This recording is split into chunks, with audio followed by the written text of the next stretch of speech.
저는 오늘 여러분과 함께 하나님의 뜻과 하나님의 때라는 제목으로 은혜를 나누겠습니다. 오랜 세월 동안 사람들은 하나님께 관해서 잘못 듣고 잘못 생각하고 잘못 믿고 생활을 하고 있었습니다. 왜냐하면 사람들은 생각하기를 하나님의 뜻이란 언제나 준엄하고 또 무서운 것이다. 이렇기 때문에 누구든지 하나님의 뜻대로 살기로 결정을 하면 하나님은 당장 그 시간부터 우리의 몸에 고칠 수 없는 병이 들게 하고 우리의 생활이 비난하고 적비난 삶을 살게 하고 또 나아가서 환난과 시험이 끝이지 않는, 그래서 인생의 즐거움은 하나도 없이 다 빼앗겨버린 이런 삶을 살게 하신다. 이와 같은 부정적이고 잘못된 생각이 거의 모든 사람의 가슴 속에 채워져 있었습니다. 이래서 사람들은 하나님의 뜻대로 살려고 말하면 두려워하고 겁을 내어서 할 수만 있으면 하나님을 피하고 하나님 뜻대로 살기를 원치 않냐는 그런 잘못된 생각을 가지고 있은 것입니다. 그러나 이와 같은 생각은 너무나 중대한 잘못인 것입니다. 여러분, 하나님은 절대로 좋으신 하나님인 것입니다. 좋으신 하나님께서 우리에게 나쁜 것이 일어날 것을 원할 수가 없고, 좋으신 하나님께서 우리의 삶의 즐거움을 빼앗고 우리에게 고통을 갖다 주고 이것을 바라보고 즐거워할 변태적인 성격을 가진 그런 하나님은 아니신 것입니다. 하나님께서는 성경 말씀 가운데 그 아들을 아끼지 않고 우리 모든 사람을 위하여 내어주시니까 어찌 그 아들과 함께 모든 것을 우리에게 은사로 주지 아니하시겠느냐? 그와 같이 기록하고 있는 것입니다. 그러므로 우리에게 구원을 주시고 영생을 주시며 천국의 영광을 주시고 눈물과 근심과 탄식과 죽음과 이별하는 것이다 고하는 것이 없는 삶을 주시기를 원하시는 하나님은 좋으신 하나님이요, 여러분 한 사람 한 사람에 대한 하나님의 근원적인 뜻은 좋은 것이 있는 것입니다. 내 영혼이 잘됨같이 내가 범사에 잘되며 강건하기를 내가 강구한다는 하나님은 좋은 하나님인 것입니다. 도적이 오는 것이 도적질하고 죽이고 멸망시키는 것뿐이요, 내가 온 것은 양으로 생명을 얻게 하되 더 풍성히 얻게 하려 하노라는 하나님의 근본적인 여러분에 대한 뜻은 좋은 곳이 있는 것입니다. 그런데 중대한 문제는 우리의 일상생활 속에서 우리들은 하나님의 뜻과 하나님의 때를 분별해서 그것을 취하지 못하고 하나님의 뜻에 어긋나서 살든지 하나님의 뜻 앞에 뛰어서 가든지 하나님의 뜻에 너무 처져서 가든지 해서 인생을 실패하는 사람들이 많이 있는 것입니다. 그렇기 때문에 오늘 저는 여러분에게 하나님의 뜻과 하나님의 때에 맞추어서 보조를 맞추어 삶을 살아가는 길로 안내하고자 하는 것입니다. 우리의 삶 속에 하나님의 뜻이 임하고 하나님의 때가 맞추어지면은 우리의 심령 속에 몇 가지 뚜렷한 징조가 나타나기 시작하는 것입니다. 이 징조를 보고서 하나님의 뜻이 나와 같이 하고 하나님의 때가 내게 임하였구나 하는 것을 우리가 알 수가 있는 것입니다. 제일 첫째 징조로서 여러분 하나님의 뜻 안에 여러분이 들어가고 또 여러분께서 하나님의 뜻을 취하게 되면 여러분 마음속에 이상하리만치 놀라운 뜨거운 소원이 마음 가운데 일어나기 시작하는 것입니다. 오늘 읽은 성경 말씀 빌립보서 2장 10절에 보면 하나님께서 우리 가운데 역사하셔서 자기의 기쁘신 뜻을 위하여 우리의 마음속에 소원을 일으켜서 행하게 한다고 말한 것입니다. 여러분이 하나님의 뜻과 일체가 되면 여러분의 가슴 속에 전에 인간으로서 체험하지 못한 뜨거운 소원이 일어나기 시작하는 것입니다. 오늘날 우리가 하나님께 기도할 때 무슨 일이든지 하나님의 뜻에 맞지 아니하면 기도하는데 머릿속에서는 이것을 이대로 실천해야 되겠다고 생각하지만은 마음으로는 소원이 일어나지 않습니다. 예를 들어 말하면 여러분 우리 순복음 중앙교회에 대한 것입니다. 우리 교회가 평균 한 달에 5,000명 가까운 성도들이 결심을 하고 우리 성도들로서 등록에 들어오고 있는 것입니다. 이러므로 현재 우리 수용 능력을 아무리 확대해도 지금 결심하고 들어오는 수를 다 감당할 수가 없을 정도인 것입니다. 그래서 수많은 사람들이 제게 와서 합리적인 이야기를 합니다. 조 목사님 생각해 보십시오. 여기에는 더 이상 교회를 확장할 수 없습니다. 그리고 주차장도 없습니다. 이러므로 이 교회는 팔든지 그대로 주든지 하고 저 변두리로 나가서 몇만 평 땅을 사서 한꺼번에 10만 명 이상이 들어가는 그런 교회를 짓는 것이 좋습니다. 이것은 어떻게 생각해봐도 그 길이 우리 교회가 앞으로 성장 발전할 수 있는 유일한 길이니 그렇게 하는 것이 좋습니다. 이것은 상상을 할 수 있는 사람마다 누구든지 내게 다 그렇게 권면한 것입니다. 그러나 저는 이 교회를 이끌어 나가야 될 하나님 앞에 책임을 가진 사람인 것입니다. 무엇이든지 내 생각과 내 뜻대로 할 수가 없는 것입니다. 그러나 내 자신도 인간의 이성으로 생각할 때는 그 길이 가장 좋다고 생각이 되고 한때는 그 길로 걸어가려고 마음속에 작정까지 한 것입니다. 그러나 언제나 하나님께 기도할 때 내 마음의 생각과 내 심령에서 일하는 소원이 일치되어야 되는 것인데 머리로서는 그렇게 해야 된다고 생각하면서 마음으로 기도하면 마음의 일체 소원이 일어나지 않습니다. 마음에는 그와 정반대인 것입니다. 마음의 소원은 이 자리에 눌러앉아 있어라.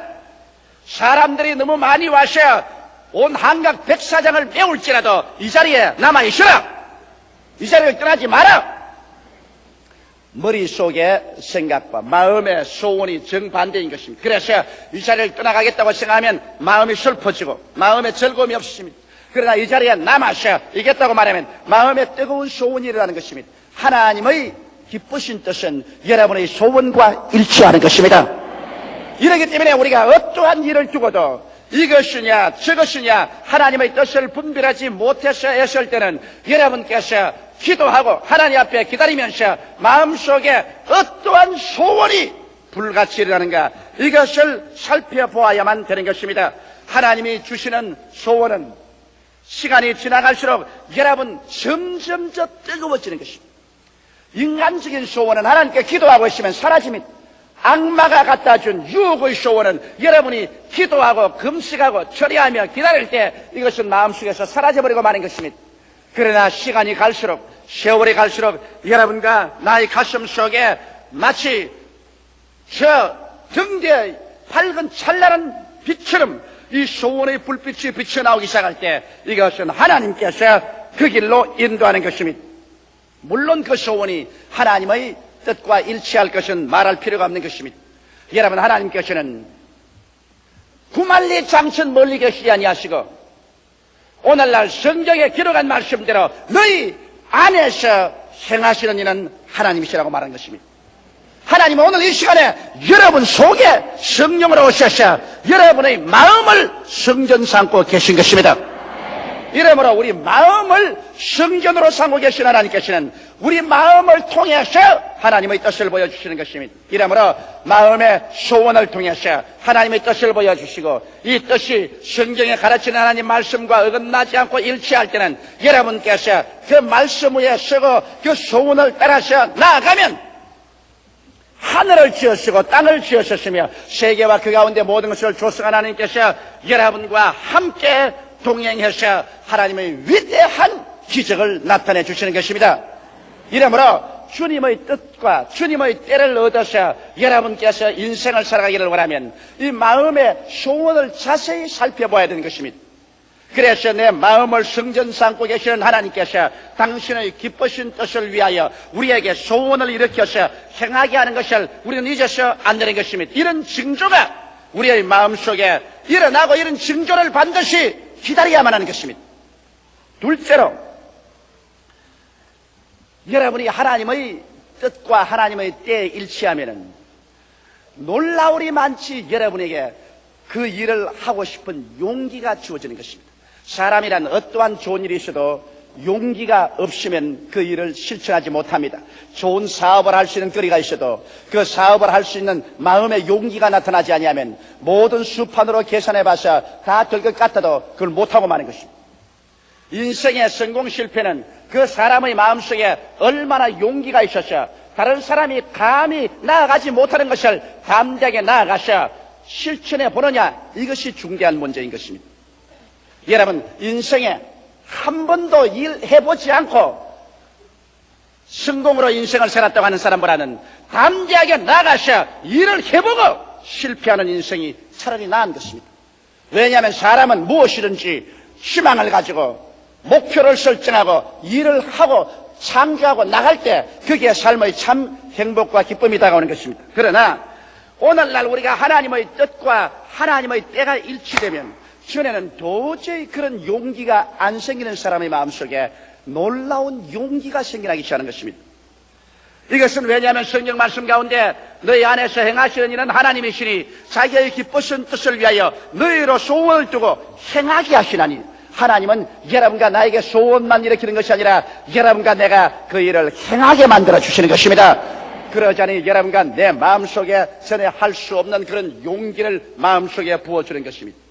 성경 말씀 가운데 보면 하나님께서 언제나 하나님의 뜻을 보여주고 난 다음에는 그 뜻을 실천할 때가 오면은 마음속에 초인적인 용기를 부어준 적이 있습니다. 모세가 이스라엘 백성을 이끌고 이제 적과 꿀이 흐르는 변경에 왔을 때 하나님께서 모세를 천국으로 데려가셨습니다. 그리고 요수아를 세워서 모세의 후계자가 되어서 이스라엘 백성을 인도하여 적과 꿀이 흐르는 땅으로 인도하게 한 것입니다. 그래서 하나님의 뜻은 요수아가 이스라엘의 인도자가 되는 것이 나타난 것입니다. 그러나 요수아에게는 이것을 집행할 만한 마음속에 용기가 없었습니다. 그래서 하나님께서는 반드시 하나님의 뜻과 하나님의 때가 일치하면 인간으로 상상할 수 없는 용기를 주는 것입니다. 여호수아기 1장 9절에 보면 내가 네게 명한 것이 아니냐, 마음을 강하게 하고 담대히 하라, 두려워 말며 놀라지 말라, 내가 어디로 가든지 내 하나님 여호와가 너와 함께 하느니라. 이와 같이 말씀함으로 마음을 강하게 하고 담대히 하는 용기를 주었어. 그래서 상상할 수 없는 일을 실천할 수 있도록 만들어 주시는 것입니다. 나는 다윗을 보면 이것을 더욱 알 수 있습니다. 블레셋 군대가 이스라엘을 침공해 와서 이스라엘 백성이 블레셋 군대를 마주쳐 나가 싸운 것입니다. 사울 왕의 군대 장관들, 사울 왕의 군대들은 백전용장이었습니다. 그러나 저 블레셋 군대 가운데서 골리앗이라는 거대한 장수가 나와서 산천초목이 쩌렁쩌렁 울리도록 이스라엘을 도전하니 이스라엘의 모든 장수들은 골리앗만 나오면은 모두 다 놀라서 바위 밑이나 나무 밑에 숨기 바빴습니다. 그래서 전쟁은 정체되어 있고 이스라엘의 사기는 땅에 떨어지고, 그래서 전쟁에 이스라엘이 패할 수밖에 없는 처지였을 때 조그마한 목동인 다윗이 형들 방문 왔다가 그 사건을 보고 난 다음에 그 마음의 붕괴심이, 왜냐하면 하나님께서 다윗을 사랑하사 그를 들어 하나님께서 사용하기를 작정했기 때문에 그날 하나님께서 다윗에게 인간이 상상할 수 없을 만한 용기를 넣어준 것입니다. 여러분, 이스라엘 장수들이 골리앗을 대항해서 나갈 수 없은 것은 용기가 없었습니다. 그들은 하나님의 뜻을 알았습니다. 이스라엘이 이방과 싸워서 이기는 것은 하나님의 뜻입니다. 그러나 아무리 하나님의 뜻과 하나님의 때가 와도 용기가 없으니까 나가지 못합니다. 그런데 조그마한 초립동 다윗에게는 하나님께서 비상한 용기를 주었습니다. 그래서 그는 말하기를 이 할례 없는 짐승 같은 사람이 감히 하나님의 군대를 모욕하는 일이 있을 수가 있느냐, 내가 나가서 그를 강칼에 베겠다. 형들이 꾸짖고 모든 사람들이 안 된다고 하는데 이 다윗 속에는 충천하는 용기가 생긴 것입니다. 이것은 다윗이 스스로 만드는 용기가 아닙니다. 어떻게 하여 백전노장들이 다 겁이 나서 도망을 치는데 조그마한 초립동 다윗, 전쟁을 한 번도 안 해본 그 사람의 마음속에 이와 같이 충천한 용기가 생겨날 수 있습니까? 이것은 하나님께서 다윗을 통해서 골리앗을 치기 위한 하나님의 뜻과 때가 되었기 때문인 것입니다. 그래서 사무엘상 17장 45절로 42절에 보면 다윗이 골리앗을 향해서 물맷대를 들고 나갈 때 그가 말한 것이 기록되어 있습니다. 다윗이 블레셋 사람에게 이르되 너는 칼과 창과 단창으로 내게 오니와 나는 만군의 여호와의 이름 곧 내가 모욕하는 이스라엘 군대의 하나님의 이름으로 내게 가노라. 오늘 여호와께서 너를 내 손에 붙이시니 내가 너를 쳐서 내 머리를 베고 블레셋 군대의 시체로 오늘 공중의 새와 땅 짐승들에게 주어 온 땅으로 이스라엘의 하나님이 계신 줄 알게 하겠고, 또 여호와의 구원하심이 칼과 창에 있지 아니함을 이 무리로 알게 하리라. 전쟁은 여호와께서 한 것인즉 그가 너희를 우리 손에 붙이시리라. 이 조그마한 초립동이 어떻게 그렇게 담대한 말을 하고, 그는 창과 칼과 단창도 없이 물맷돌 들고서 골리앗을 향해서 나갈 수가 있겠습니까?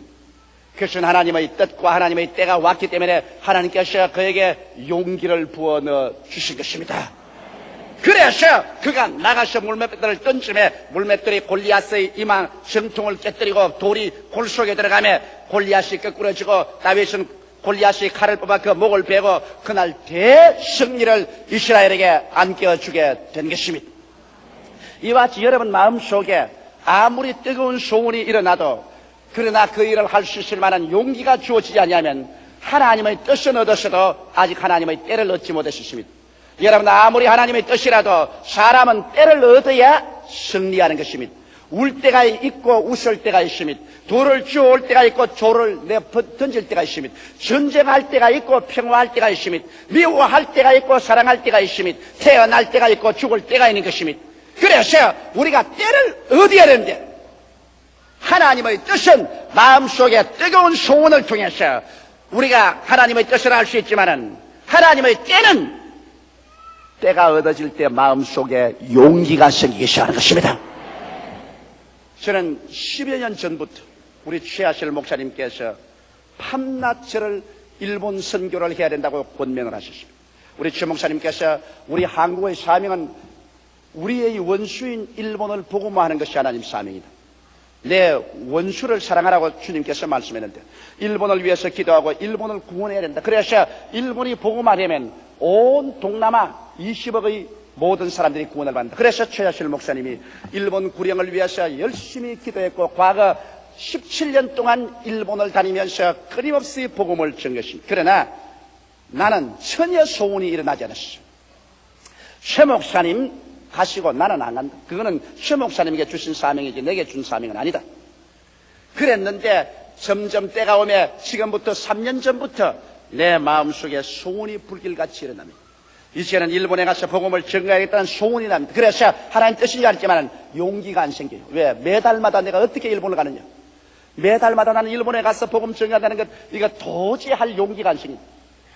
그런데 금년에 들어오자마자 작년부터 갑자기 기도하는데 마음속에 하나님이 용기를 주기 시작하는 것입니다. 그렇게 할 수 있는 용기, 이것은 주의 때가 왔다는 것입니다. 그래서 주님께서 매달마다 들어가서 복음을 전가하도록 용기를 주는 것이 아니라, 나아가시는 만일 일본에 우리가 세운 교회가 1000명 이상만 되면은 매주일마다 왕래하면서 두 교회를 돌보라는 그런 용기까지 마음속에 주시는 것입니다. 이 용기, 이것은 자기가 지어 먹어서 되지 않습니다. 이것은 하나님이 주셔야만 되는 것입니다. 아마 우리 아버님께서는 저보고 용기 있는 사람이라고 조용기라고 이름을 지은지 모르겠지만은, 이름만 가지고는 용기가 안 생겨요. 하나님의 성령이 때가 와서 힘을 주시면 마음속에 상상할 수 없을 만한 용기가 생기라는 것입니다. 그래서 이 사업을 할 수 있다, 이 일을 성취할 수 있다, 이 일을 해보자, 이런 용기가 마음속에 주어질 때 하나님의 때를 얻은 것입니다. 셋째로, 그렇게 되면 또 새로운 징조가 하나 생기는 것은 희생적 순종의 기쁨이 생기는 것입니다. 여러분, 어머니가 어린애기를 낳을 때 그 어린애기 낳는 것이 얼마나 고통스럽지 않습니까? 그러나 어린애기를 소원하다가 어린애기를 잉태하면 그 어린애기를 8달 동안 몸속에 가지고 있다가 그 다음 어린애기를 낳는 그 산고의 무서운 고통을 겪으면서도 그것을 고통으로 생각하는 것은 세상에 사람 태어나는 큰 기쁨으로 말미암아 희생을 달게 받아들이는 것입니다. 하나님께서 여러분에게 소원을 일으켜주시고 용기를 주시면 그 다음 세 번째 징조가 여러분 마음속에 무엇이든지 이 일을 위한다면 내 있는 것 다 희생해도 좋다는 즐거움이 생겨나기 시작하는 것입니다. 사람이 남이 강제로 시켜서 하면 안 하겠다고 울며 붑니다. 그러나 하나님의 뜻이 있어 하나님께서 함께 역사하면 어떠한 희생을 해도 마음이 기쁩니다. 돈을 드리고 몸을 드리고 시간을 드리고 고통을 당해도 이것이 괴롭지가 않습니다. 성경에는 예수 그리스도께서 그 장차 다가올 그 큰 기쁨을 위하여 십자가의 고난을 참았다고 말한 것입니다. 십자가의 고난조차도 다가올 기쁨 때문에 능히 참을 수 있는 힘이 예수 그리스도에게 주어졌다는 것입니다. 오늘날 그렇기 때문에 주님의 뜻이 같이 하는 사람들은 그 마음속에 기쁨을 잃어서는 안 됩니다. 기쁨 없이 하는 수 없이 죽도 살도 못해서 억지로 나아가는 것은 그것은 주의 때를 아직 얻지 못한 사람인 것입니다. 그러나 주의 때가 여러분 속에 임하면 얼마나 마음속에 즐거워지는지, 그래서 피곤하고 괴롭고 고통스러운 것이 하나도 고통스럽게 여겨지지 않습니다. 나는 우리 순복음중앙교회 15만 성도를 모시고 그리고 온 세계를 상대로 해서 목회를 하고 있습니다. 많은 사람들이 제게 와서 말을 합니다. 목사님, 월요일부터 주일날까지 계속해서 그렇게 수고하고 일을 하고 쉬지 않는데 괴롭지 않는가? 괴로울 때가 많아요. 끊임없이 사람들이 찾아오고 끊임없이 전화오고 끊임없이 고통당하는 일들을 상의합니다. 제게 다가오는 사람은, 기쁜 소식을 가져오는 사람은 10명 중에 1명쯤밖에 없습니다. 10명 중에 9사람은 다 괴로운 것 가지고 오는 것입니다. 그러니 모든 괴로움을 아침부터 저녁까지 1년 365일 같이 걸머쥐어야 하는데, 인간적으로 생각하면 하고 싶은 생각이 없을 때가 많습니다. 그러나 이것이 하나님의 뜻이고 하나님의 때에 일을 하기 때문에 이러한 십자가를 걸머쥐는 것이 마음속에 큰 기쁨이 되어 솟아오르는 것입니다. 이래서 이 큰 기쁨이 있기 때문에 시간도 돈도 청춘도 다 바쳐도 하나도 괴롭지가 않고 이것이 원망스럽지가 않습니다. 이러한 것은 하나님께서 여러분과 같이 하실 때 반드시 하나님이 징조로서 여러분에게 보여주시는 것입니다. 이러므로 여러분, 내가 과연 하나님의 뜻 안에 있느냐 뜻 안에 있지 않느냐, 이것은 이 세 번째, 희생적으로 섬겨도 마음에 기쁨이 있느냐, 이것을 여러분께서 알아봐야 하는 것입니다. 그 다음 네 번째 징조가 또 있는 것입니다. 네 번째 징조는 하나님의 뜻을 이룰 문이 착착 열리기 시작한다는 것입니다. 우리가 마음속에 기도할 때 하나님의 소원이 일어나고, 그 다음 우리가 하나님께 기도할 때 용기가 주어지고, 그 다음에는 어떠한 내가 희생을 지불해도 내가 후회하지 않겠다는 마음의 즐거움이 마음속에 끌어오를 때, 그 다음 엎드려서 기도하면 하나님께서 우리에게 시키신 일에 기적적으로 문이 열리기 시작하는 것입니다. 여러분, 하나님과 함께 동행하는 데는 인간의 수단과 방법과 인간의 힘으로 휘두서기가 되어서 앉는 있는 문을 발길로 차고 억지로 열고 이러하는 것은 하나님의 뜻으로 하는 것 아닙니다. 하나님과 함께 동행하는 사람에게도 물론 첩첩산중이 다가오는 것입니다. 어려운 문제가 앞에 첩첩이 쌓이는 것입니다. 그러나 하나님께서 그 천사를 우리 앞서 보내주셔서 우리가 하나님과 함께 동행하면, 기도하면 기적이 일어나기 시작하는 것입니다. 문이 열립니다. 모세가 이스라엘 300만 백성을 거느리고 애굽에서 나와서 적과 꿀이라는 가나안 땅으로 간다는 것은 인간으로 상상할 수 없을 만한 불가능한 일인 것입니다. 그런데 이스라엘 백성이 홍해수가에 왔을 때 거기에서 배도 없고 교량도 없습니다. 그런데 애굽의 대군대가 총동원해서 이스라엘을 도로 사로잡으러 다가오는 것입니다. 이럴 때 이스라엘의 모든 백성들은 모두 다 홍해수가에서 발을 뻗고 통구하고 구함치시 말하기를, 모세야, 우리가 애굽의 어느 곳에 무덤이 없어서 이곳에 와서 우리를 죽이려고 하느냐. 모세와 하나님을 향해서 원망할 때 모세는 하나님 앞에 엎드려 기도했습니다. 그러자 하나님께서 모세에게 곧장 문을 열어주신 것입니다. 모세야, 왜 내게 부르짖느냐? 너는 지팡이를 내밀어 홍해수로 갈라지게 하라. 그래서 모세가 지팡이를 내어서 홍해수를 향하며 홍해수가 갈라지기 시작하는 것입니다. 그래서 이스라엘 백성들이 마치 물 가운데를 육지처럼 통과해서 건너편으로 가고, 이것을 시도해서 따라오던 애굽 사람들은 물이 다시 덮쳐짐에 물에 다 빠져 죽은 것입니다. 이와 같이 불가능의 여러 가지 사건들이 우리 앞을 가로막아 들어오더라도 하나님께서 같이 하시면 희한하게 기도하면 문이 열리기 시작하는 것입니다. 광야를 생각해 보십시오. 물도 없지요, 양식도 없지요. 그런 가운데 300만을 거느리고 모세는 40년 광야를 방황했습니다. 인간으로 상상할 수 없는 일 것입니다. 그러나 하나님이 같이 해주니까 바위에서 물이 솟아오르고 공중에서 만나가 내려오고 옷이 떨어지지 아니하고 신발이 닳지 아니하고 그들에게 약한 자나 병든 자가 한 사람도 없었다고 말한 것입니다. 하나님께서 그들에게 귀한 길을 열어주신 것입니다.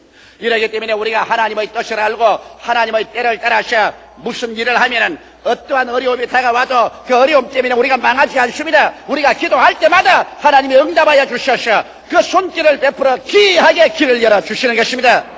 이래서 그 따르는 표적으로 말씀을 확실히 증가하여 주시는 것입니다. 예레미야서 33장 3절에 너는 내게 부르짖으라. 그리하면 내가 내게 응답하겠고 내가 알지 못하는 크고 비밀한 일을 내게 보여주리라고 말씀한 것입니다. 우리 하나님께서 여러분과 나를 위해서 예비한 하나님인 것입니다. 이러므로 하나님은 여러분과 나를 위해서 크고 비밀한 일을 예비해 놓고 난다. 우리가 기도할 때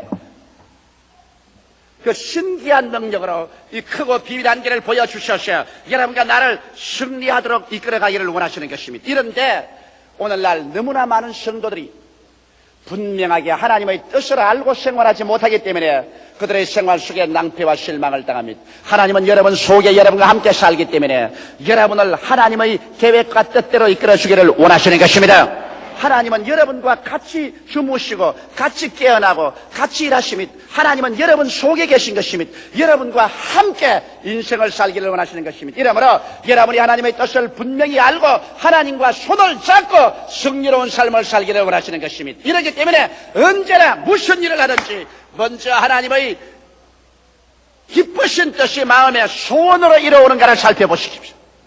그 다음 둘째로 내가 하나님께서 주신 용기가 있어 이 일을 시행할 수 있는지 알아보십시오. 셋째로 어떠한 희생이 다가와도 조금도 후회 없이 즐거움으로 여러분의 생애를 내어 던질 수 있는가 생각해 보십시오.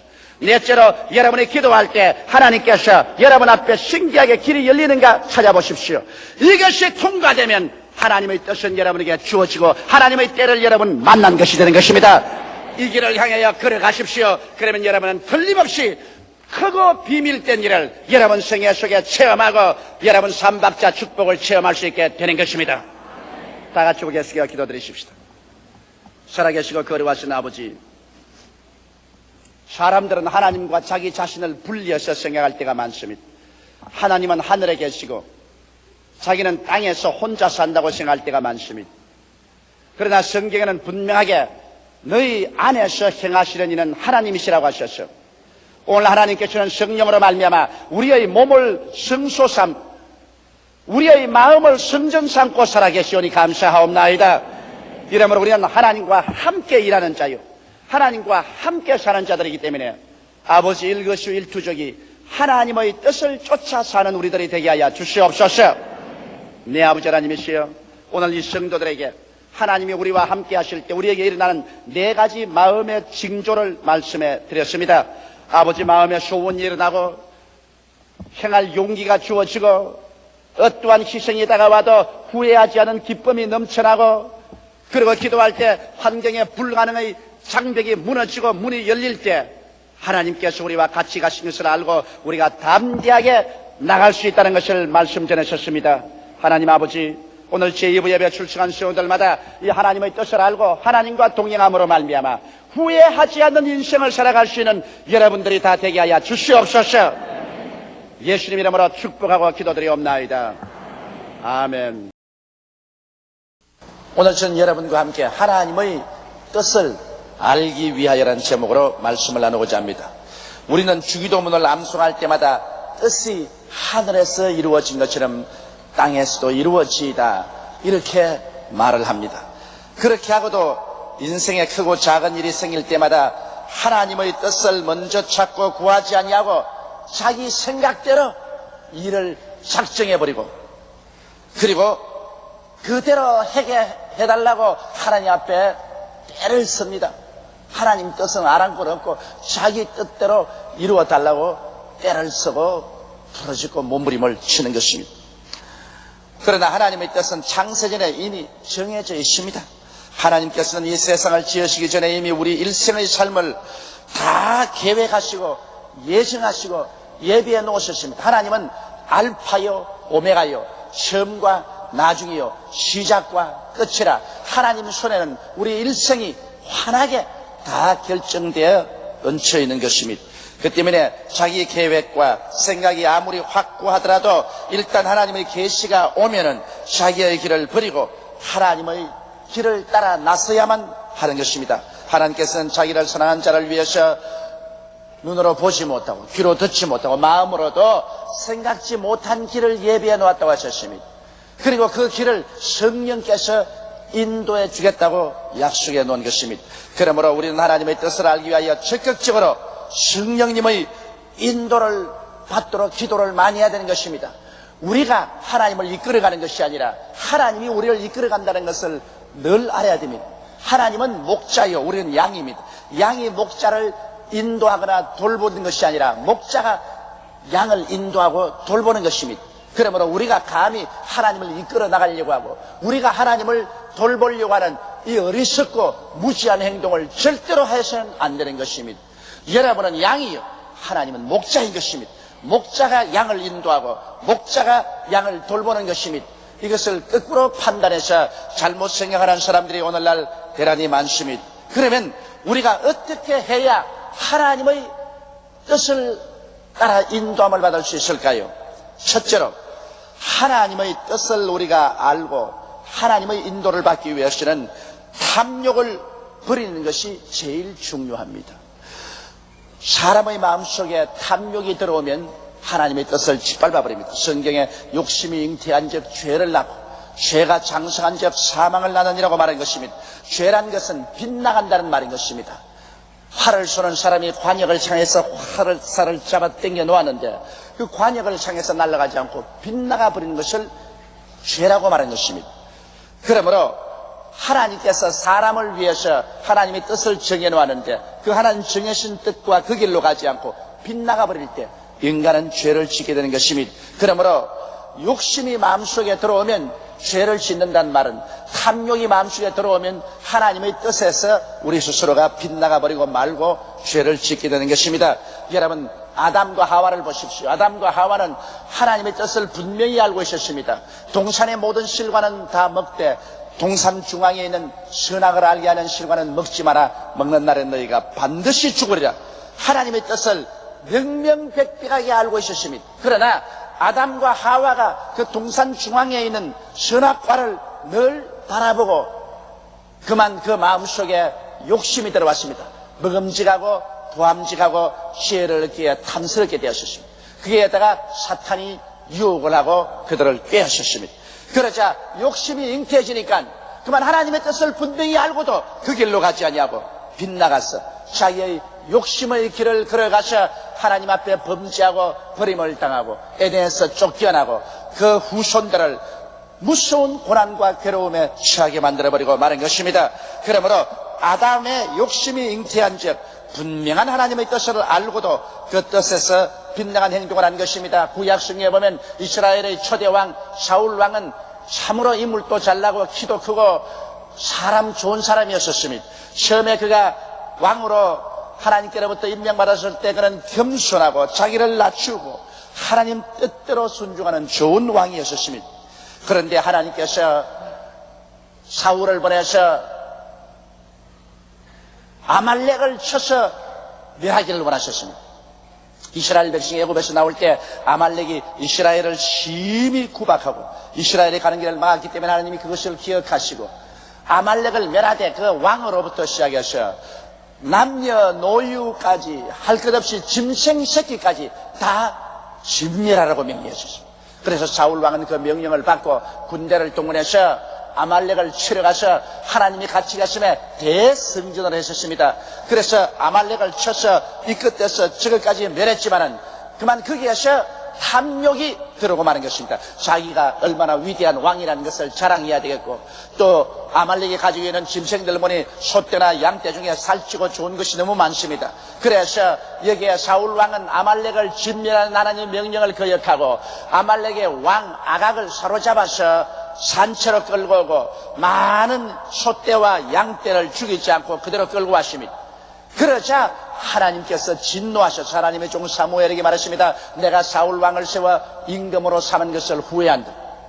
그가 나의 명령을 거역하고 아말렉의 왕을 살려오고 그 많은 소와 양떼들을 살려서 끌고 왔다.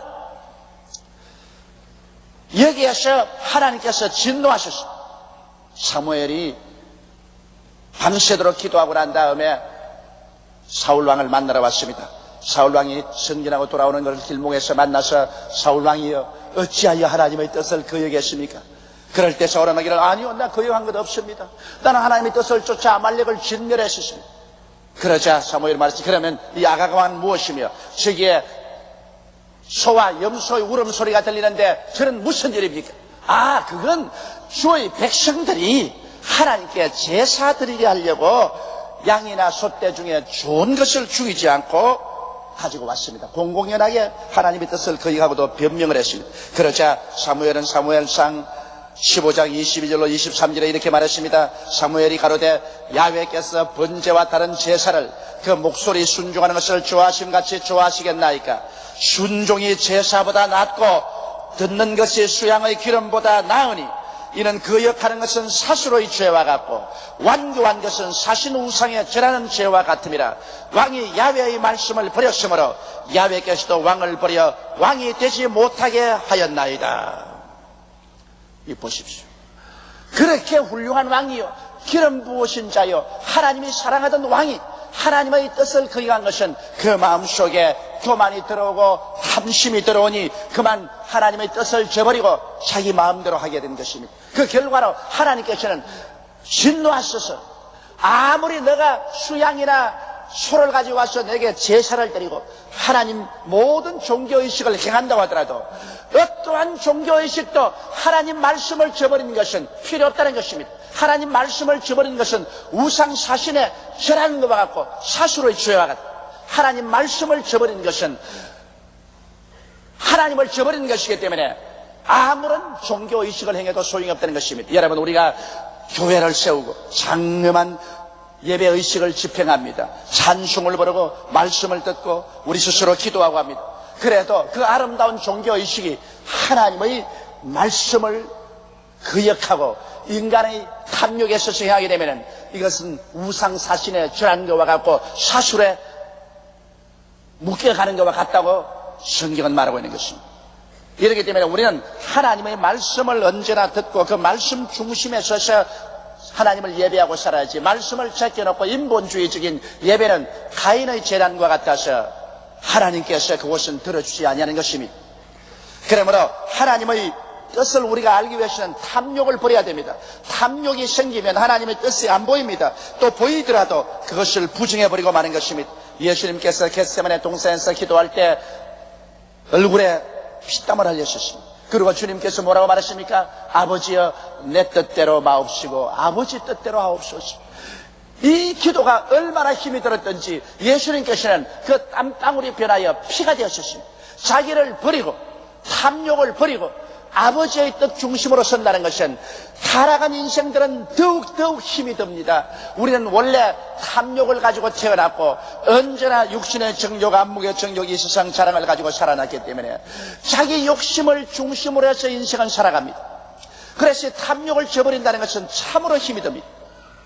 우리가 탐욕을 저버리고 서야 하나님 앞에 올바르게 하나님 뜻을 볼 수 있는 것입니다. 이렇기 때문에 우리는 주의 뜻을 깨닫고 주의 뜻을 행하기 위해서는 항상 우리의 생활이 탐욕에서 노예남 받고 하나님 중심에 서고 하나님의 영광을 위해서 살겠다는 투철한 마음의 각오가 있어야 하나님의 뜻이 깨달아지고 또 하나님이 우리에게 계시도 해 주시는 것입니다.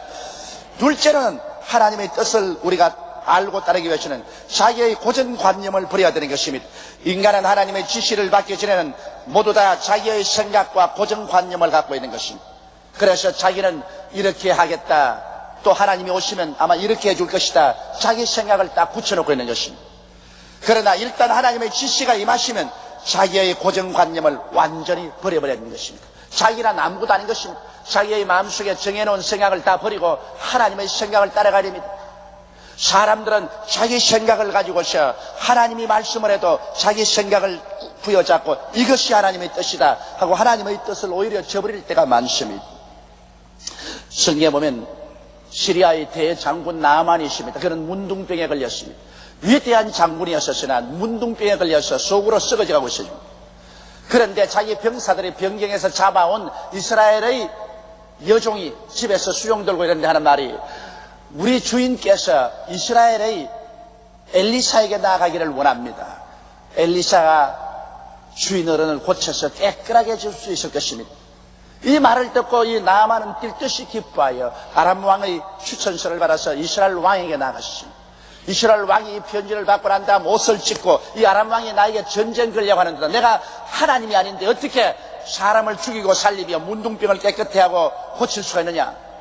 그럴 때 엘리사가 이 말을 듣고 사람을 보내서 그를 내게로 보내소서 그렇게 말했습니다. 그래서 여기에 나만 장군은 대장군이라 장군의 옷을 입고 거대한 수레를 타고 많은 군대를 거느리고 그는 엘리사 있는 곳으로 찾아가셨습니다. 그의 마음속에 생각이를 엘리사가 나와서 장엄한 기도를 드리고 그리고 나무에 거룩한 물을 찍어서 자기에게 뿌리고 그리고 안수해서 장엄하게 고쳐줄 것이다. 적어도 내가 수리아의 대장 나만인데 나를 상중하게 모셔가지고 거룩한 종교의식으로 나를 고칠 것이다. 이런 고정관념이 딱 붙었습니다. 그래서 그렇게 할 것을 기대하고 엘리사의 집문 앞에 서서 나만의 병사가 말했습니다. 이봐라, 그게 누가 있느냐? 엘리사의 종이 뛰어나왔었습니다. 그래, 엘리사 선생에게 나만 장군이 오셨다고 하라. 그러자 그 종이 말하기를, 우리 주인이 말씀하기를 나만 장군으로 하여금 저 요단강에 가서 7번 목욕하면 깨끗하게 될 것이라고 합디다. 가서 요단강에 가서 목욕이나 하세요. 아이, 나만 장군은 고정관념을 가지고 있습니다. 엘리사가 나와서 장엄한 옷을 입고 우솔철을 뿌리고 그리고 물을 뿌리고 안수해서 고칠 것이라는 생각이 딱 되어 있는데 그 종이 나와가지고서 저 요단강 흙탕물에 가서 7번 퐁당퐁당 목욕을 하면 나을 것이라. 그만 나만이 마음속에 진노했습니다. 이런 법이 어디냐. 그래, 강물에 가서 퐁당퐁당 목욕해서 나을 바에야 우리나라에 아마나강이나 바르바르강은 얼마나 물이 푸르고 깨끗하냐. 그곳에 가서 내 목욕하지 뭘 이스라엘까지 와서 저 흙탕물인 요르단강에 가서 내가 퐁당퐁당 목욕하겠느냐. 돌아가자. 속았다. 이런 모욕이 있어서 어디느냐. 이 보십시오. 사람은 자기 고정관념을 가지면 하나님의 음성이 들려와도 그것을 받아들이려고 하지 않습니다. 우리는 이 세상에 살면서 자기 고정관념을 버려야 돼요. 자기 생각을 버려야 돼요. 하나님 명령이 오면 자기 생각이 아무리 좋다고 생각하더라도 그거 버리고 엎드려서 하나님 아버지의 뜻대로 하시옵소서 그렇게 말할 수 있어야 되는 것입니다.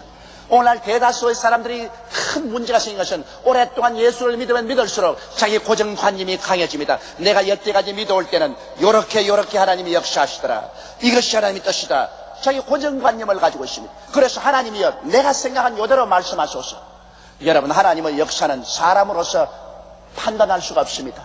바람이 임의로 불며 어디서 와서 어디로 가는지 알지 못하나니 다 성령으로 난 것은 이와 같다고 말했었습니다. 성령으로 사는 사람은 하나님의 뜻이 바람 부는 것입니다. 한 분은 오른편에서 왼편으로 불다가 항상 바람은 오른편에서 왼편으로 불어야 된다. 이런 고정관념을 가지면 안 됩니다. 갑자기 왼편에서 오른편으로 불기 시작하는 것입니다.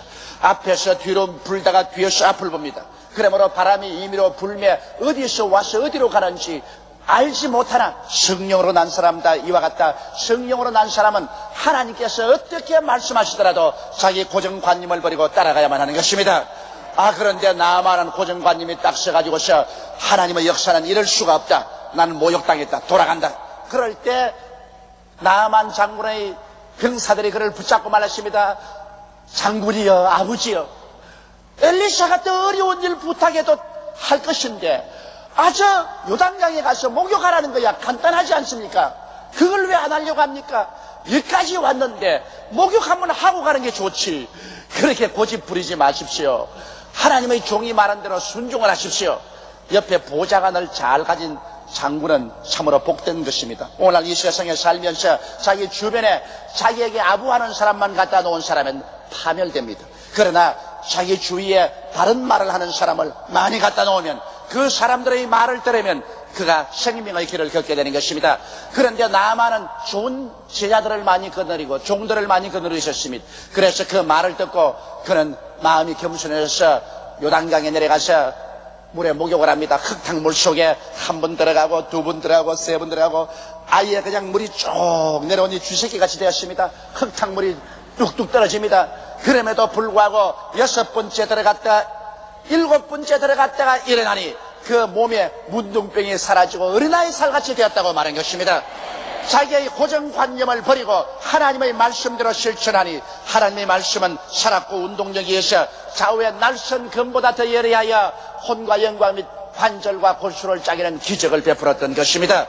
그러므로 여러분, 오늘날 우리가 하나님의 뜻을 알려면 자기 생각을 버릴 줄 알아야 되는 것입니다.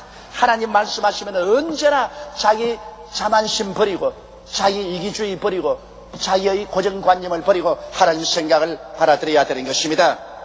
셋째로, 여러분, 하나님의 뜻을 받아들이려고 할 때 우리는 십자가를 각오해야 되는 것입니다. 왜냐하면 하나님의 뜻이 우리에게 임하면 우리가 하나님의 뜻을 받아들이려고 하면 많은 시련과 환란이 있다고 오게 되는 것입니다. 먼저 아브라함 보십시오. 아브라함이 하나님의 뜻을 받들려고 할 때 어떤 어려움이 나겠습니까? 내 전토 친척 아비 집을 떠나 내가 내게 지시할 땅으로 가라. 하나님이 지시할 땅으로 가려고 하니까 70평생을 살아온 전토를 버려라. 그리고 그렇게 친절하고 친밀한 친척들을 버려라. 그리고 아비 집도 인연을 끊어라. 이게 여러분 말이 쉬워 그렇지 쉽지가 않습니다. 하루 이틀이 아닌 70평생을 살아왔는데 하나님의 뜻을 따르기 위해서는 단호하게 사적인 전토도 버리고 친척도 떠나고 아비 집과도 인연을 끊어라. 부모와 형제 간에도 인연을 끊고 내게로 와서 내가 지시할 땅으로 가라. 이것은 정말 힘들고 어려운 것입니다. 이것은 십자가 아니고는 견딜 수 없습니다. 그런데 이것이 얼마나 어려웠던지 여기 아브라함은 아비 집의 인연을 끊지 못하고 조카를 데리고 출발한 것이 그에게 두고 후회스럽고 나중에 휘투성이의 삶을 살게 된 이유가 되고 마는 것입니다. 이러므로 하나님의 뜻을 따르려면 반드시 십자가가 다가오는 것입니다. 예수께서 친히 말씀하기를 내 부모나 형제나 처자를 나보다 더 사랑하면 내게 합당치 않으며 자기를 부인하고 자기 십자가를 지고 나를 따르지 아니하면 내게 합당치 아니하다고 말한 것입니다. 여러분, 예수님 보십시오. 예수께서 십자가를 걸머지고 높이 달려셨습니다. 예수님께서 십자가에 높이 달리기를 스스로 원하실 적이 있겠습니까? 그러나 아버지의 뜻을 따르기 위해서는 자기를 죽이는 십자가를 걸머지야만 된 것입니다.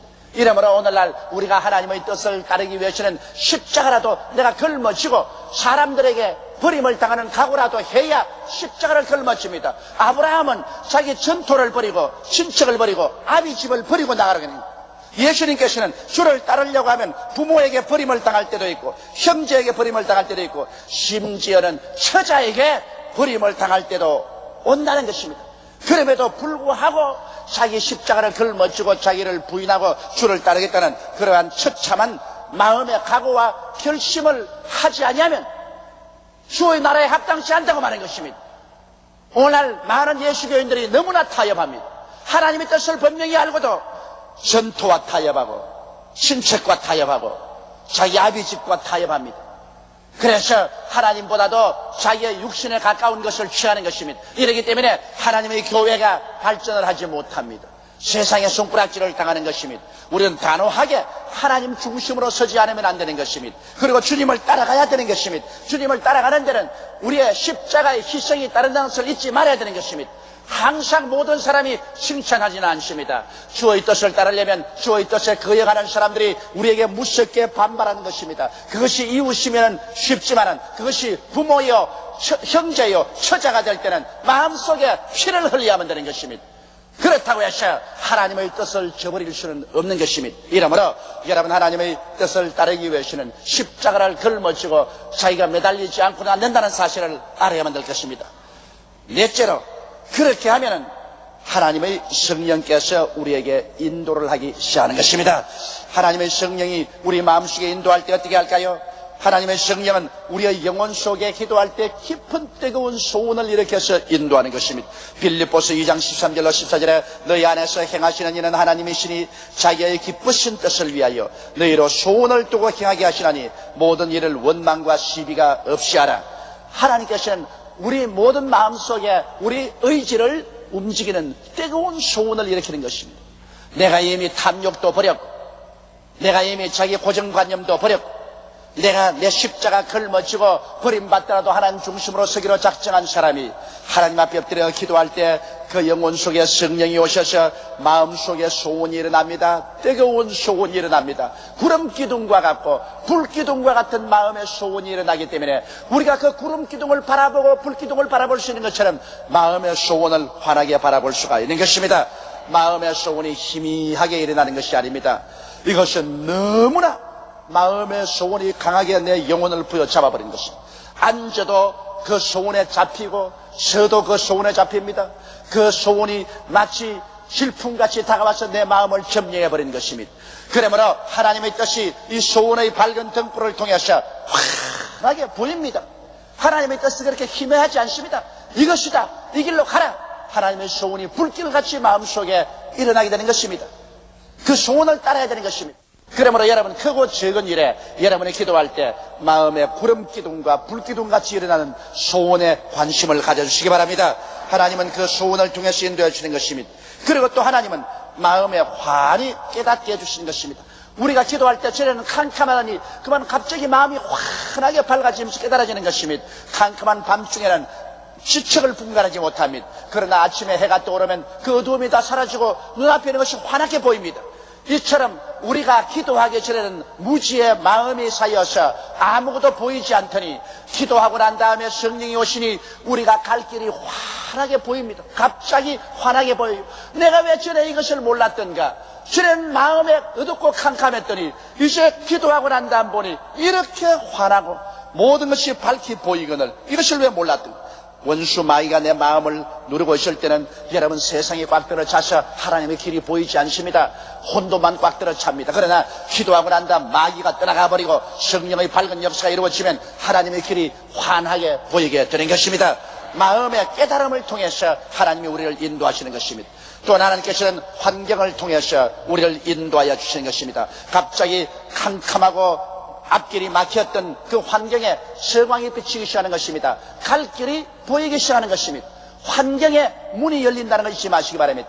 엘리야가 3년 6개월 동안 비가 오지 않아서 그는 가멜산에서 하나님께 엎드려 기도하는데 종을 7분이나 상목대기로 보내어서 주변을 살펴보라 했습니다. 7번째 종이 내려서 말이 저 먼 동해 바다에 손바닥만한 구름이 떴나이다.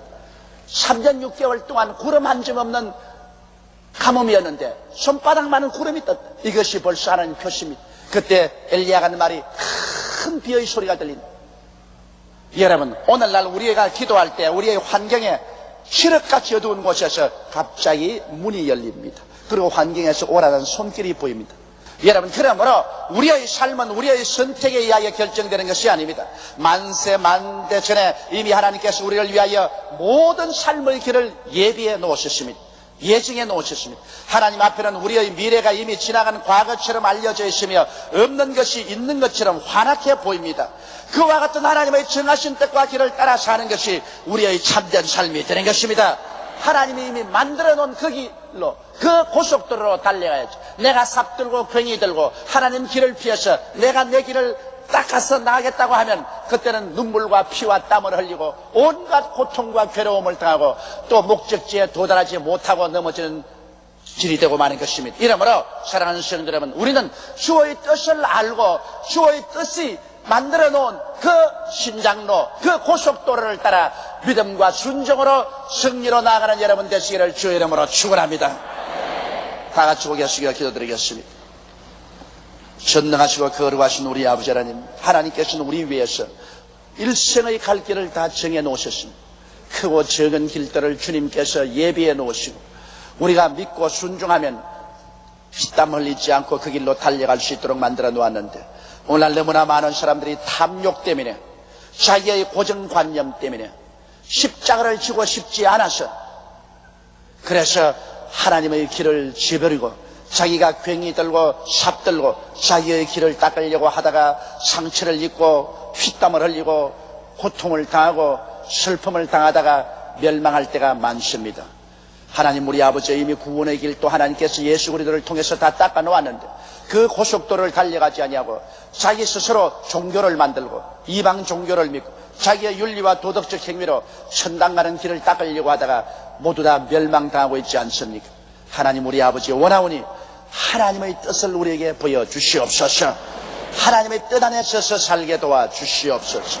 이미 하나님께서 우리 위해서 모든 것을 다 예비하고 준비해 놓았었습니다. 우리 하나님께서는 참새 한 마리도 하나님의 뜻이 아니면 떨어지지 않는다고 말씀하셨습니다. 우리의 머리털 수까지 헤아리고 계신다고 하셨습니다. 하나님께서는 하나님을 사랑하는 자를 위해서 모든 것을 예비해 놓았다고 말씀하셨습니다.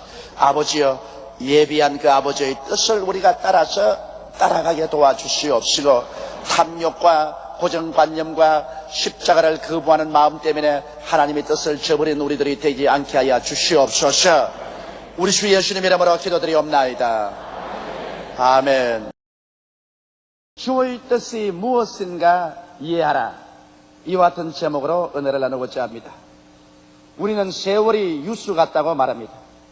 이렇게 빠르게 지나가는 세월 속에 우리가 어리석은 자가 되어서 허송세월을 하고 만다면 그보다 더 탄식스러운 일이 어디에 있겠습니까?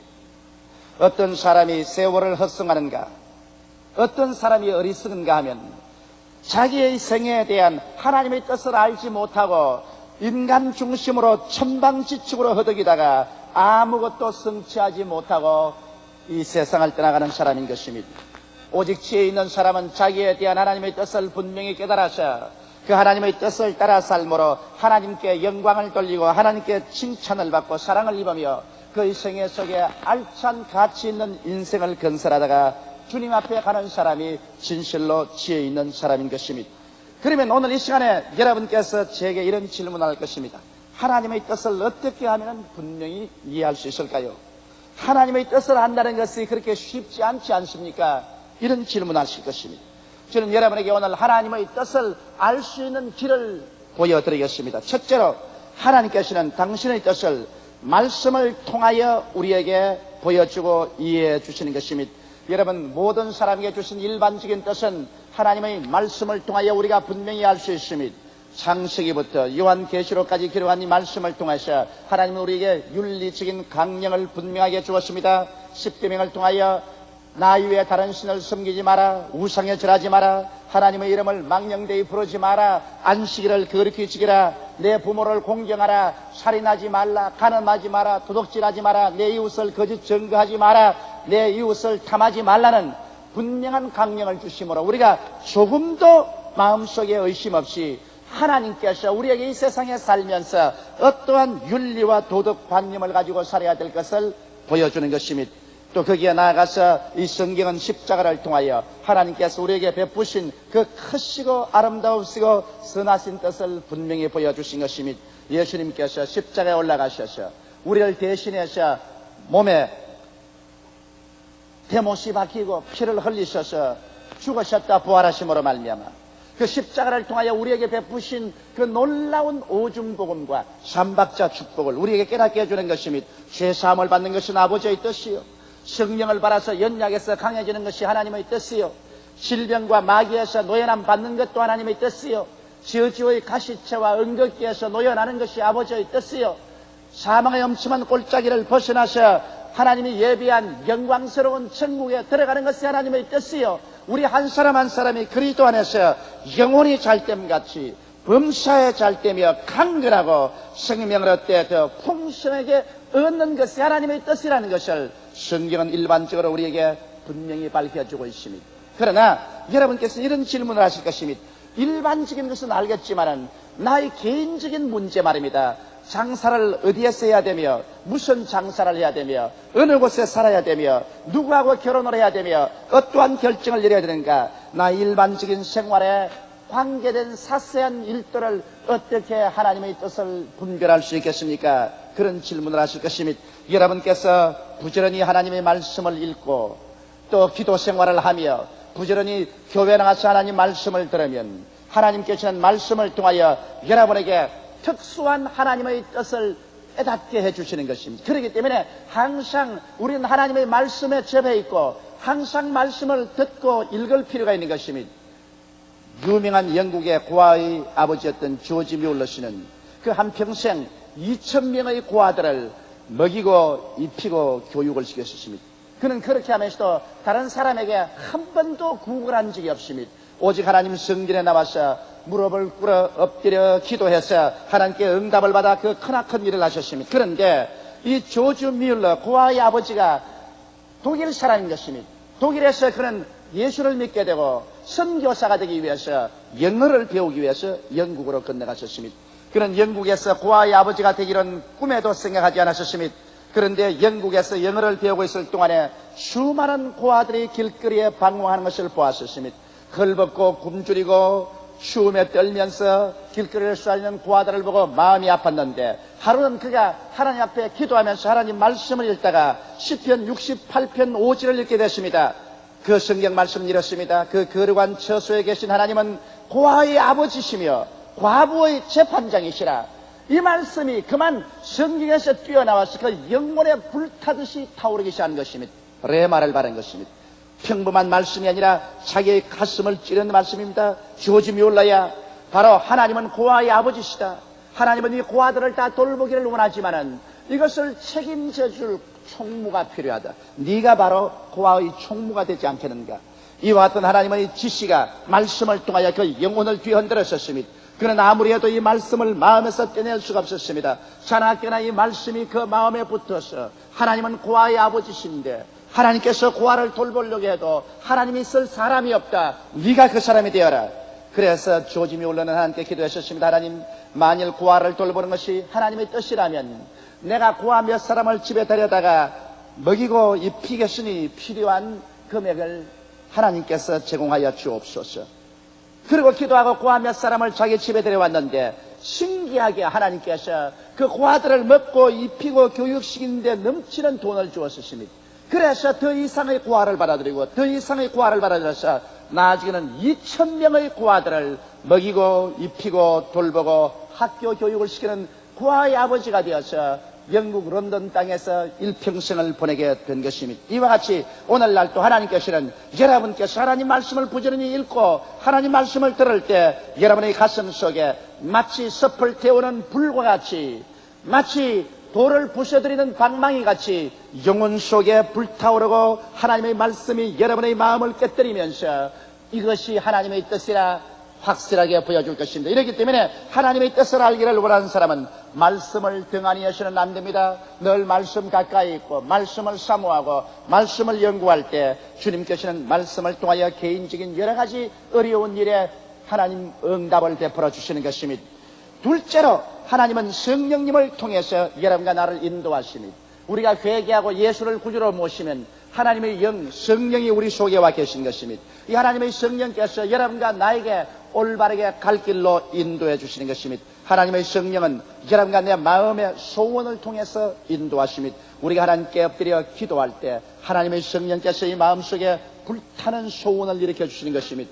물론 인간적인 소원도 있고 마귀가 갖다주는 잘못된 소원도 있겠지만은 우리가 진실로 하나님의 뜻을 행하려고 해서 간절히 기도할 때는 인간적인 소원이나 마귀의 모든 유혹적인 소원은 다 사라지고 하나님의 거룩하신 소원이 우리 마음을 점령하게 되는 것입니다.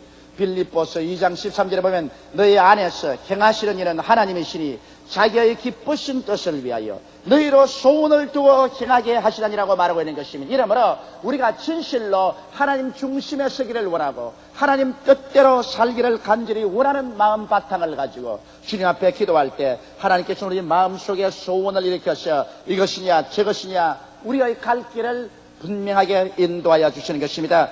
하나님의 성령은 또한 음성을 통해서 우리에게 인도하십니다. 우리가 하나님께 엎드려 간절히 기도할 때 하나님께서는 고요하고 잠잠한 마음속의 음성을 들려줄 때가 많습니다. 저는 이런 음성을 많이 들어봤었습니다.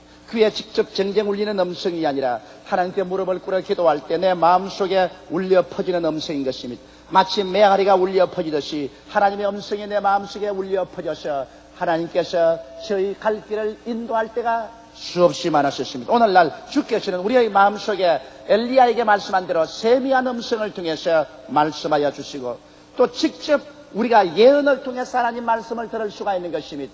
하나님의 성령의 은사를 받아서 은사에 능한 사람의 입에서 나오는 음성을 통해서 하나님이 예언을 통해 말씀하십니다. 아마 안디옥 교회에서 바울과 바나바와 니게르란 시몬과 여러 사람들이 모여서 간절히 기도할 때 예언을 통하여 나의 시키는 일을 위하여 바울과 바나바를 따라 세우라고 하나님 성령께서 말씀하신 것이 기록되어 있는 것입니다. 그러므로 오늘날 또 하나님은 예언을 통하여 우리에게 말씀해 주시고 직접 하나님의 육성을 들을 사람이 있는 것입니다. 나는 하나님의 음성을 직접 들었다는 사람을 많이 보았고 또 그것이 사실인 것을 확증할 수 있었습니다만 저 개인으로는 아직 하나님의 음성을 직접 육신의 귀로 들어본 적은 없습니다. 그러나 오늘날 하나님의 성령은 고요하고 잠잠한 마음의 음성과 혹은 예언이나 육성을 통하여 말씀에서 우리를 인도해 주시고 계신 것입니다. 그 다음 또 하나님의 성령은 꿈과 환상을 통하여 우리를 인도하여 주신 것입니다. 성경에 하나님께서 가장 중요한 계시를 주실 때는 꿈을 통해서 사용하신 것입니다. 요셉이 마리아와 정혼하고 난다. 마리아가 잉태된 것을 알고 그를 멀리하려고 할 때 하나님께서 요셉의 꿈속에 나타나서 요셉아 마리아 데려오기를 두려워 말라. 그가 잉태된 것은 사람으로 된 것이 아니라 하나님의 성령으로 잉태했다고 말한 것입니다. 하나님의 아들 예수 그리스도의 탄생을 하나님께서 알리실 때 꿈을 통해서 알린 것입니다. 오늘날도 우리의 꿈을 통해서 하나님께서 놀라운 계시를 많이 허락해 주시는 것입니다. 저도 꿈을 통해서 가끔 계시를 받았습니다만 우리 가족 중에서는 우리 집사람이 꿈을 통해서 하나님의 계시를 제일 많이 받습니다. 나는 처음에는 굉장히 질투가 났습니다. 하나님이 기왕 주시려면 내게 주시지 왜 내 아내에게 주십니까? 직접 주시면 내가 아내를 통해서 들을 필요 없이 내가 직접 알 것인데 뭘 아내를 통해서 내게 말씀을 하십니까? 그래도 하나님은 절대 주권자시라 하나님 원하신 대로 하시는 것입니다. 그래서 우리 가정에서는 우리 집사람 보고 내가 선지자라고 합니다. 하도 꿈을 잘 꾸기 때문에 또 꿈을 꾸면 정확하게 맞아요. 그 꿈도 다른 사람에 대해서 꿈은 몰라도 내게 대해서 잘 꾸어요. 그래서 제가 대단히 조심을 많이 합니다.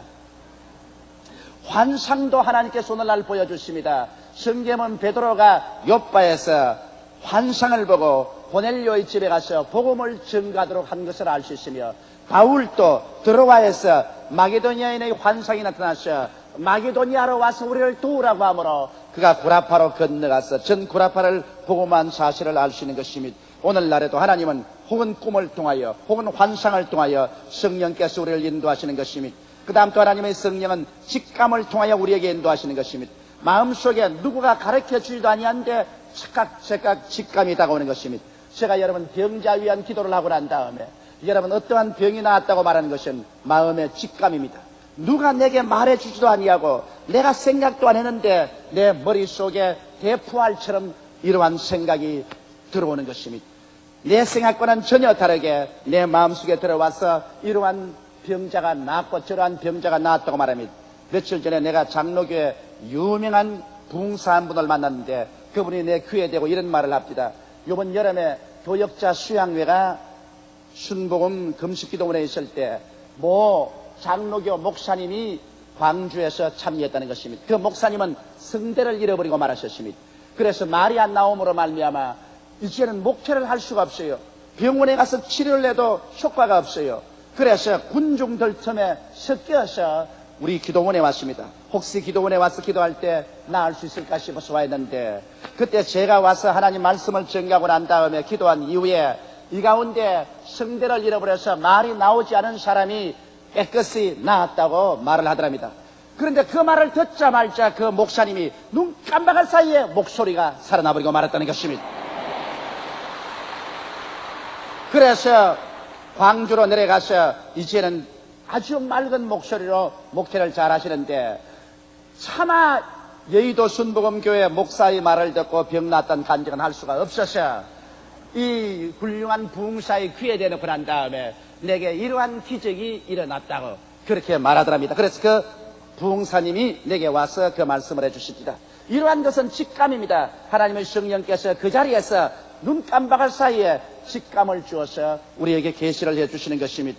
또한 하나님의 성령은 우리 마음속에 확신을 통해서 인도해 주시는 것입니다. 내가 어떤 일을 당할 때 기도하면 전혀 확신이 없고 불안할 때는 하나님께서 막는 것입니다. 그러나 그와 반면에 마음의 확신이 넘쳐나고 용기가 충천할 때는 하나님께서 그대로 이루어 주겠다고 계시하는 것입니다.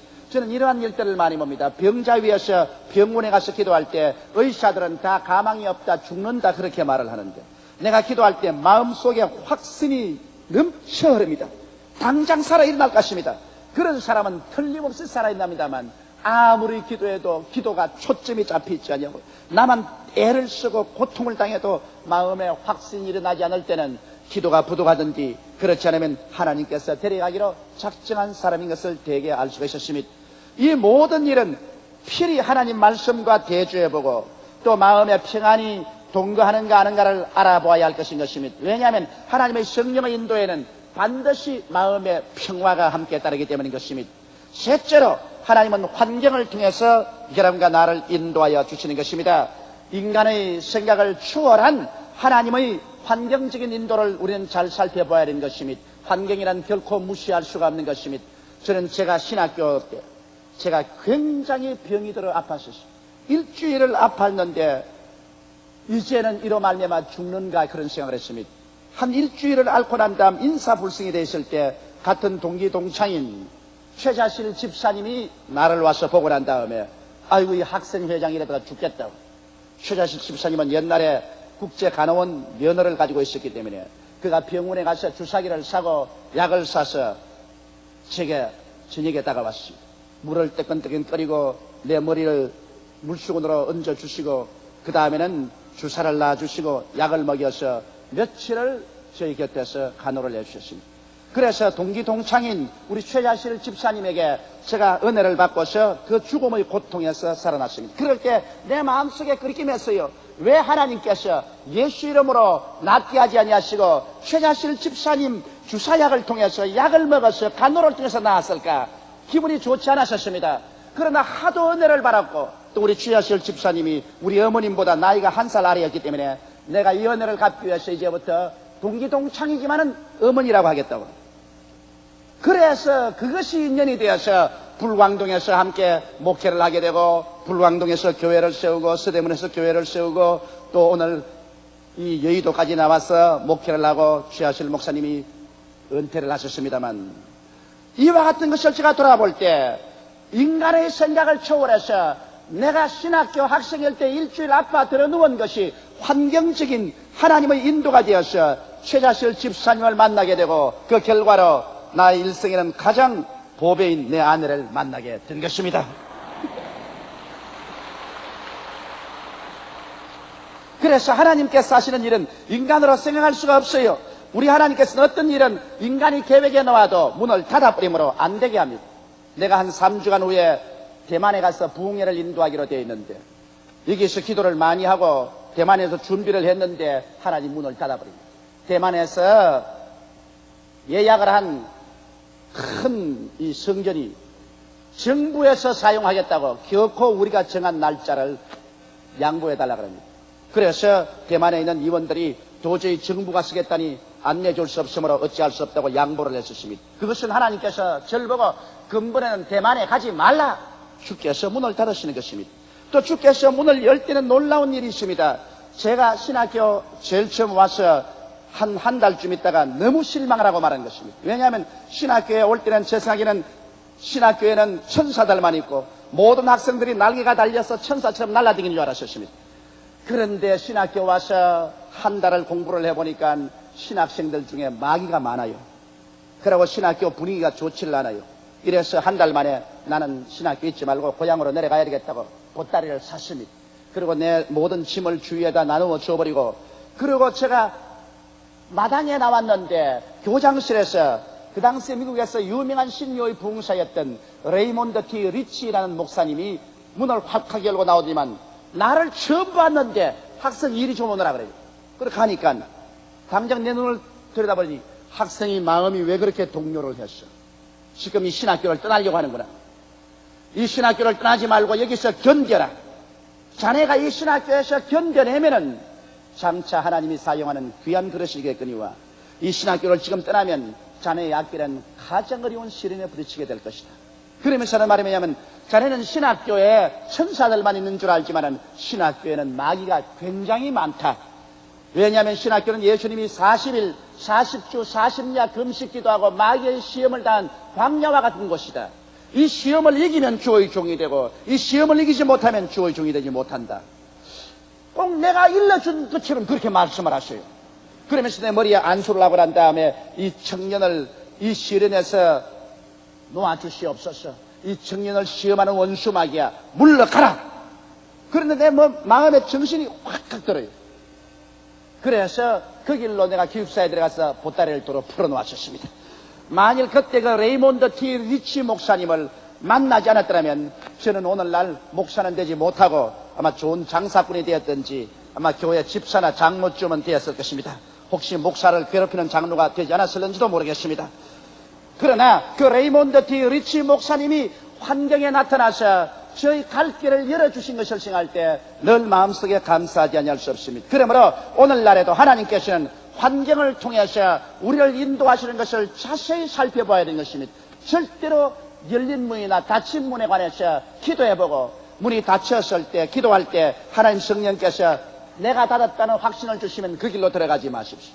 문이 열렸었을 때 기도해보고 이것은 내가 문이 열었다는 마음의 평안을 주시면 그 기회를 놓치지 마십시오. 사람들은 기회를 놓치고 난 다음에 나중에 탄식하나 아무 소용이 없는 것입니다.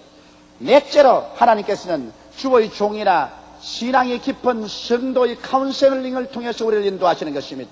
하나님은 아브라함을 통해서 말씀하셨으며 이삭과 야곱과 모세와 사도들을 통해서 말씀하신 것을 우리가 잘 알 수 있는 것입니다. 이렇기 때문에 여러분이 문제를 당했었을 때 성직자나 장로님이나 신앙의 지도자들과 같이 기도하고 그 신앙의 지도자들의 카운셀을 듣는 것이 좋습니다. 하나님께서는 살아있는 주의 종들의 입술을 통해서 여러분께 인도해 주실 때가 많은 것입니다.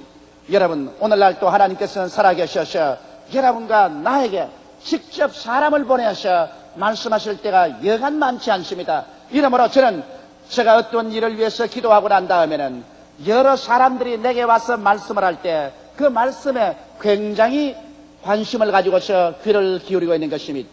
여러분 저희 교회가 1969년도에 이사를 해야 되겠다고 우리 당회에서 결정을 했습니다. 서대문에 있을 때 너무 복잡하고 육부 예배를 해도 교회가 감당을 못했어.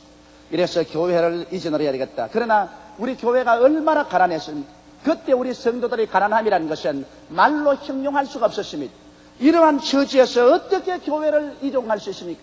이래서 우리 장로님들과 함께 저 독립문 근처로부터 시작해서 여러 곳을 찾아보았으나 도저히 우리 교회가 옮겨갈 수 있는 처소가 없어서 고민을 하고 기도를 하고 있는데 지금 작고하신 우리 교회 노동수 장로님이 저에게 찾아왔었습니다. 하나님께서 주의 종의 입술을 통해서 말씀하시는 것을 나는 절실히 깨달았습니다.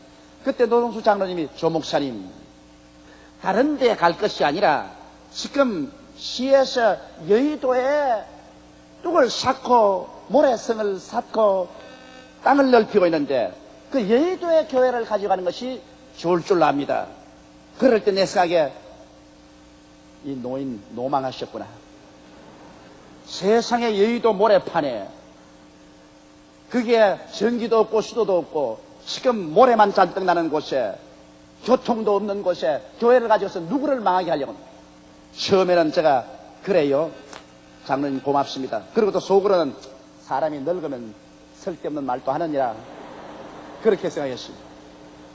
그런데 그 장로님이 근질기게 내게 와서 목사님 기도해 봤습니까? 그 길밖에 없어요. 여의도로 나가는 것이 하나님의 뜻입니다.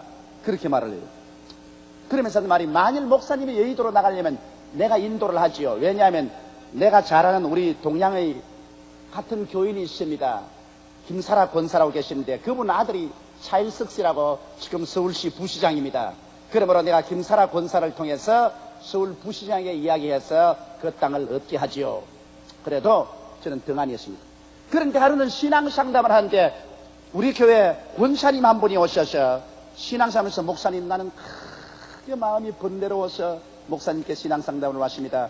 이것이 우리 교회가 망할 징조가 아닌지 몰라서 미리 목사님 보고 기도하라고 합니다. 내가 기도한다가 보니까 우리 서대문 교회에서 왕벌 하나가 휙 뜨는데 모든 벌들이 왕벌을 따라서 휙 날아가는데 어디 가는 거 보니까 여의도 모래벌판에 가서 왕벌이 척 붙는데 모든 별들이 거기 다 갑니다. 아이고 목사님 이거 우리 교회 망할 징조가 아닙니까? 왕벌이 떠나서 벌들이 다 교회를 떠나고 교회가 그냥 벌통처럼 텅 비어버립니다. 그래서 아이고 그 말을 노동수 장로님 말하고 딱 맞아 들어갑니다. 여의도로 가라는 말이로구나. 사람들의 입술을 통해 하나님이 인도하십니다. 그래서 제가 노동수 장로님에게 말씀을 해서 그 다음 김사라 권사님을 통해서 손이 닿아서 이제는 우리 차일석 장로님이지만 그때 차일석 부시장 손을 대가지고서 오늘 이 자리를 얻게 된 것입니다. 그러므로 여러분 사람 환경을 통해서 또 사람의 입술을 통해서 하나님이 인도하기 때문에 사람들이 말씀을 할 때 자세히 귀를 기울여보고 성령이 그 말씀을 통해서 우리에게 가르치지 않은가 우리는 생각해 봐야 될 것인 것입니다. 오늘날 여러분 어리석은 자는 하나님의 뜻을 살피지 아니하고 천방지축으로 제 마음대로 좌충우돌하다가 상처투성이의 인생을 살고 버림받는 자는 어리석은 자지만은 지혜로운 자는 하나님의 뜻이 무엇인지 분별하여 자기 생애에 말씀하시는 하나님의 뜻을 받아 하나님의 예비한 곳에 들어가서 축복을 받고 사는 사람이 지혜로운 사람인 것입니다. 다 같이 고개 숙여 기도드리겠습니다. 살아계시고 거룩하신 우리 아버지 하나님, 하나님께서는 우리를 손잡고 이끌어 주기를 원하시지만은 우리가 어리석은 자가 되어서 하나님 말씀에 귀를 기울이지 아니하고 자행자지함으로 말미암아 얼마나 많은 실패를 하고 상처를 입는지 말로 다 할 수가 없습니다. 오늘 성경이 우리에게 말씀한 것처럼 때가 악하니 어리석은 자가 되지 말고 하나님의 뜻이 무엇인지 분별하는 지혜로운 자가 되라고 하신 말씀을 우리 마음에 간직하게 도와주시옵소서. 하나님 아버지여, 우리 성도들이 모두 다 하나님 앞에서 지혜로운 자가 되게 도와주시옵시고 하나님의 음성을 듣고 하나님의 뜻을 알아서 하나님이 예비해 놓으신 적과 꿀이 흐르는 삶을 살게 하여 주옵소서. 예수님 이름 받들어 기도드리옵나이다. 아멘.